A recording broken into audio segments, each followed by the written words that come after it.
Kalau kita dikecewain, kecewa, sedih. Kadang-kadang gak harus dikecewain orang, kecewa sendiri, gak jelas. Tiba-tiba kecewa tiba-tiba kayak sedih aja. Pernah gak sih sedih tapi gak ada sebab? Itu tuh gimana tuh? Tiba-tiba kayak hari ini, kok saya gak? Tahu gak kenapa? Hati kita itu diusik sama setan. Setan tuh emang senang ngusik hati, dia tuh gak ngusik fisik kita kecuali sesekali. Kayak misalnya ada guna-guna, itu kan fisik kan? Tapi yang sering banget dailynya dia tuh ngusik hati. Yuwaswisu fi sudurin nas. Yuwaswis itu continuous present tense. Jadi continuous, terus-terusan. Fi'lul mudhari kalau bahasa Arab. Yuwaswisu terus menerus. Fi sudurin nas, di dalam hati atau dada manusia. Jadi setiap hari itu dia kayak ngusik kita. Lo bete dong, sedih atuh, marah dong, apa gitu. Dia kayak nyuruh emosi kita untuk kayak gitu-gitu, sehingga kita ada hari nggak ada yang bikin masalah tapi kita kayak sedih. Nah dalam keadaan kayak gitu ada trigger kecil aja meledak kan.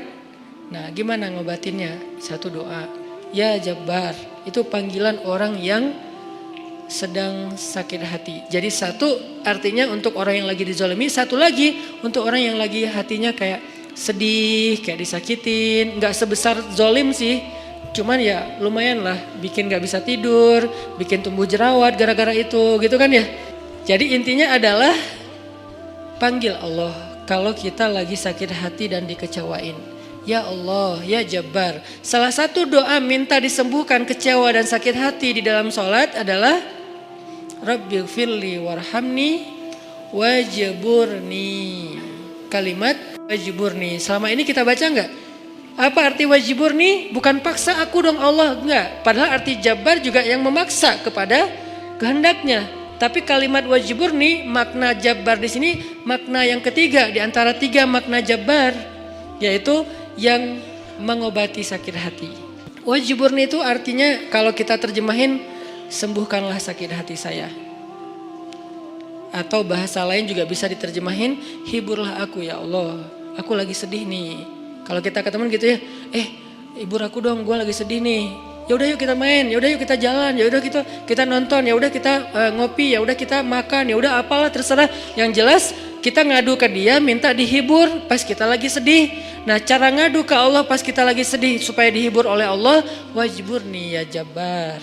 Poin yang kedua itu adalah cari satu hobi yang bukan hanya entertain. Walaupun boleh, saya juga hobi entertain ada. Hobi kan harus nggak harus satu kan.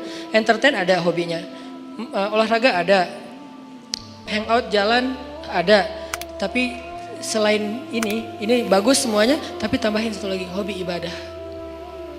Ibadah tuh harus jadi hobi. Biar apa? Biar kita tuh bisa enjoy. Ambil yang paling ringan dulu deh, tapi jadiin hobi. Misalnya sholat duha. Atau sholat mutlak. Sholat mutlak kan lebih bebas lagi nih, kapan aja. Jadi pokoknya agak nganggur dikit. Sholat Allahu Akbar. Sebanyak mungkin sholat sunnah mutlak. Itu akan jadi obat ketika kita kecewa. Tapi itu gak bisa pas kecewa baru dilakuin. Harus dibiasain dulu dari sekarang. Begitu nanti kecewa, itu jadi akan kayak kita kecewa ngopi. Sedih nongkrong, sedih nonton, sedih ketemu teman, sedih main. Sekarang sedih sholat. Baru nanti berlaku ayat ya ayyuhalladzina amanu sta'inu bis sabri was shalah. Mintalah pertolongan Allah